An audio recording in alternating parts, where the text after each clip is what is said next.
With all the managerial transfer rumors and talk and hiring and firings, I want to know who's going to take a chance on Ruben Amorim, the current coach at Sporting CP.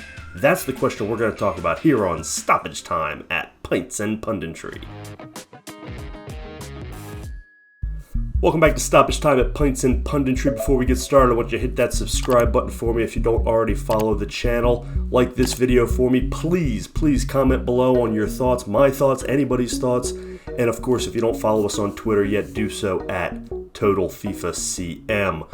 What I want to talk about today is Ruben Amorim. He's the 38-year-old coach of Sporting CP, and he's been there since 2020, and he's had a nice run of success. And I'm wondering when one of these clubs, one of these Premier League clubs who keep running back the retreads and the guys who have already failed and have gotten fired and have not had success elsewhere, when is one of these clubs going to give him a chance? Now, I mean, if it was somebody like me, even if I was running Chelsea or Tottenham, I'd be considering him. But particularly for the mid to low table clubs, if you have a young core, a young base, Brighton, when you lose your manager again, this would be a great spot for you. Some other clubs that are building a young stable of talented players, this would be a fantastic candidate. Ruben Amorim has been with Sporting CP for a couple years now. He won the league in his first year, and then they've come in a little bit below in the table. But you have to remember how many players Sporting has sold off over the years, especially coming into this year. They sold off Matthias Nunez for 45 million euros, Nuno Mendes for 38 million, João Paulina for 20 million. I mean, those three guys right there wins you the Portuguese league, just without a doubt. So, he has been dealt a hand where he has to replace talent. Talent has departed, and he's done well.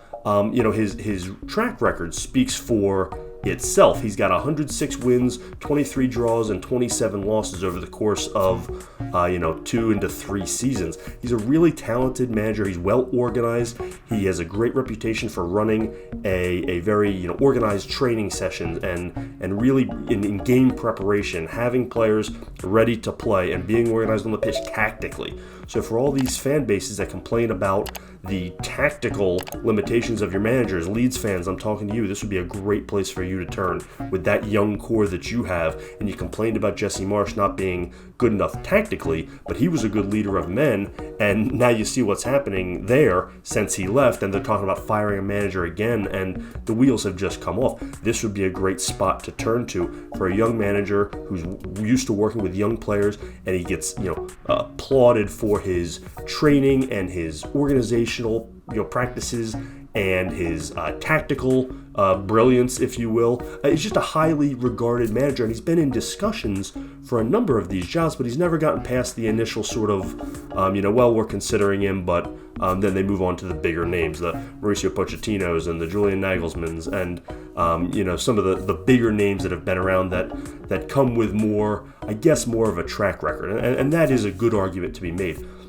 So maybe he's not ready for the Chelsea job. Maybe he's not ready for the Tottenham job. But if I'm Leeds and I'm looking for a manager again, or I'm Brighton and my manager gets poached again like Graham Potter did, and I need to be back in the market for this, or any of these clubs, Everton, Leicester City, these would all be great landing spots for a manager like Ruben Amorim, who is just dying for a chance to prove himself at a higher level, and somebody's going to take a chance on him, and I personally believe they're going to be very well rewarded, because Sporting is a good side, and they've done well despite losing talent, and that's what it's like to be in the bottom half of the Premier League, right? You got to win, and you got to stay up despite losing your talent.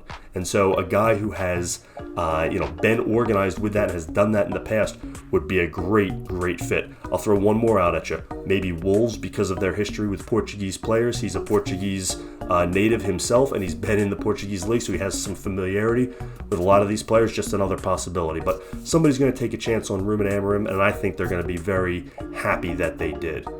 Am I right? Am I wrong? Hit those comments below. Definitely chime in. Let me know what you think. Also, don't forget to hit that subscribe button for me. Like the video if you can. And as always, follow us on Twitter at TotalFIFACM. Thanks as always for joining us here on Pints and Punditry. This is Total FIFA Career Mode.